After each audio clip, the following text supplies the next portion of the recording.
क्या अब धर्मेंद्र प्रधान के बाद अमित शाह के इस्तीफे की नौबत आ गई है? आखिर ऐसा क्या हुआ कि अमित शाह को कॉकरोच जनता पार्टी की धमकी मिलते ही घबराई मोदी सरकार को आधी रात को मीटिंग करनी पड़ी? दोस्तों, एक तरफ सदन में विपक्ष अमित शाह के इस्तीफे पर अड़ गया है, तो वहीं दूसरी तरफ कॉकरोच जनता पार्टी की धमकी से मोदी सरकार की रातों की नींद हराम हो गई। भाजपा वालों के हाथ पांव फूलने लगे। खबर है कि अब अमित शाह पर सुप्रीम कोर्ट भी एक्शन ले सकता है। तो क्या अब अपने कथित चाणक्य साहब को मोदी भी नहीं बचा पाएंगे?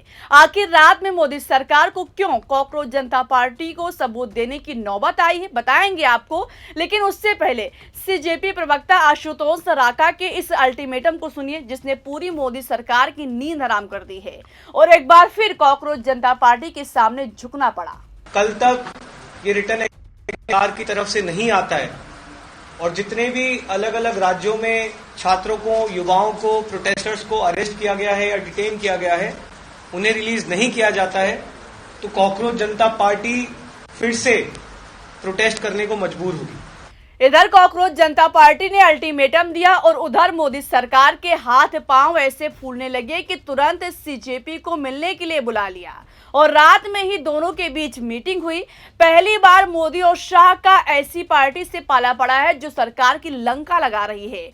मोदी सरकार इतनी घबराई दिखी कि तुरंत अपने प्रतिनिधि मंडल को बात करने के लिए भेजा। रात को ही दिल्ली पुलिस और मोदी सरकार के प्रतिनिधि सीजेपी प्रवक्ता सौरभ दास से मिलने पहुंचे और सबूत दिखाने लगे कि देखिए, अब प्रोटेस्ट मत करना, हम अपने वादे पर कायम हैं, आपकी सारी मांगों को पूरा कर रहे हैं। उन्होंने बिहार और असम की उन नोटिफिकेशन की कॉपी शेयर की जिनमें एफआईआर वापस लेने, भविष्य में कोई कार्रवाई न करने और हिरासत में लिए गए छात्रों को सभी को रिहा करने की गारंटी दी गई। साथ ही मोदी सरकार की तरफ से कॉकरोच जनता पार्टी से कहा गया कि सभी भाजपा और एनडीए शासित राज्यों में छात्रों के खिलाफ दर्ज एफआईआर वापस ली जाएगी, उनको रिहा किया जाएगा। दोस्तों, इसी से आप समझ सकते हैं कि जेनजी ने कैसे भाजपा की धज्जियां उड़ाकर रख दी है। जो मोदी सरकार सिर उठाकर चलती थी, उसको सीजेपी की मांगों के सामने बार बार नतमस्तक होना पड़ रहा है। मोदी और शाह को इस बात का डर सता रहा होगा कि कहीं धर्मेंद्र प्रधान के बाद अगला नंबर उनका तो नहीं लग जाएगा। अब सीजेपी क्या अमित शाह का भी इस्तीफा मांगेगी, ये तो बात की बात है, लेकिन अमित शाह के लिए खतरे की घंटी बज चुकी है। तो कैसे अमित शाह को इस्तीफा देने के लिए मजबूर किया जा रहा है, इस पर आने से पहले सुप्रीम कोर्ट में कैसे शाह की धज्जियां उड़ी है, उसकी बात करते हैं। दोस्तों, मोदी के कथित चाणक्य साहब छात्रों पर लाठी चार्ज कराकर अंदर ही अंदर पछता रहे होंगे। दिल्ली पुलिस गृह मंत्रालय के अधीन काम करती है, तो जाहिर सी बात है कि छात्रों पर लाठियां शाह के इशारों पर चली है, जिस पर सीजीआई एक्शन में दिखाई दे रहे हैं। आज जब एक बार फिर चीफ जस्टिस सूर्यकांत छात्रों पर लाठीचार्ज मामले पर सुनवाई करने के लिए बैठे, तो शाह के इशारों पर पुलिस ने छात्रों के साथ कैसे बर्बरता की। वकील ने जब चीफ जस्टिस के सामने चिट्ठा खोल कर रखा, तो सीजीआई सूर्यकांत भड़क उठे।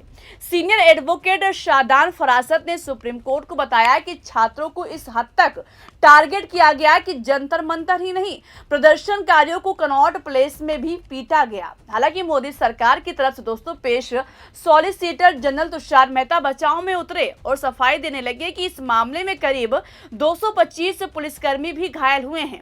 छात्रों ने पुलिसकर्मी पर हमला किया था, जिससे उनको चोटें आई हैं, जिस पर चीफ जस्टिस ने कहा कि ऐसा भी तो हो सकता है कि पुलिस पर हमला छात्रों के बजाय किसी और ने किया हो। जब तक इस पर जांच नहीं होगी, तब तक छात्रों पर आरोप कैसे लगाया जा सकता है।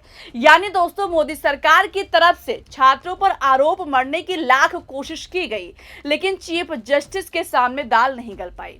जस्टिस जॉय माल्या बागची ने मोदी सरकार से साफ साफ कह दिया कि पुलिस को हमला करने वाले नहीं, बल्कि बचाव के सुरक्षा उपकरण देने चाहिए। सीजीआई ने साफ कर दिया है कि अब इन सभी आरोपों की जांच होगी। जांच समिति, आयोग या एसआईटी करेगी। जांच सबूतों के आधार पर और निष्पक्ष तरीके से होनी चाहिए, जिसके बाद हम पूरे मामले पर एक्शन लेंगे, क्योंकि ऐसा सिर्फ दिल्ली में नहीं हुआ है बल्कि कई राज्यों में हुआ है। अगली सुनवाई की तारीख 3 अगस्त रखी गई है। मतलब दोस्तों, अमित शाह सुप्रीम कोर्ट में बुरे फंस गए हैं। अगर जांच में पुलिस के खिलाफ सबूत इकट्ठा होते हैं तो लाठीचार्ज करने का आदेश देने वालों पर भी नकेल कसा जा सकता है। हालांकि एसआईटी किस तरह जांच करती है, कैसे रिपोर्ट पेश करती है, किसी से छुपा हुआ नहीं है। राम मंदिर चंदा चोरी कांड सबके सामने है। आज तक एसआईटी की रिपोर्ट में क्या है, सार्वजनिक नहीं हुआ। फिलहाल मोदी के कथित चाणक्य साहब न केवल सुप्रीम कोर्ट में फंसे हैं बल्कि सदन में मल्लिकार्जुन खड़गे ने ऐसी धज्जियां उड़ाकर रख दी है कि सभापति महोदय को बार बार सदन स्थगित करके भागना पड़ रहा है। लेकिन मल्लिकार्जुन खड़गे भी पीछे हटने को तैयार नहीं है। वो जिद पर अड़ गए हैं कि जब तक अमित शाह सदन में आकर अपनी जवाबदेही नहीं देंगे कि आखिर क्यों छात्रों पर लाठीचार्ज कराया है, तब तक कोई बात नहीं होगी। सर, हम चर्चा से डरने वाले नहीं हैं, चर्चा करने को तैयार है, लेकिन होम मिनिस्टर सदन में आके स्टेटमेंट करना चाहिए। और उन्होंने जो लाठी चार्ज बच्चों को जो मारा, विपक्ष न केवल अमित शाह से जवाब मांग रहा है बल्कि छात्रों पर लाठीचार्ज के मामले में डायरेक्ट इस्तीफा भी मांग रहा है। दोस्तों, फिलहाल जिस तरह से अमित शाह के अंदर अपनी जवाबदेही देने की हिम्मत नहीं दिख रही है, ऐसे में एक चीज साफ है कि मोदी सरकार 12 सालों में जितनी बुरी आज फंसी है, कभी ऐसी स्थिति नहीं थी।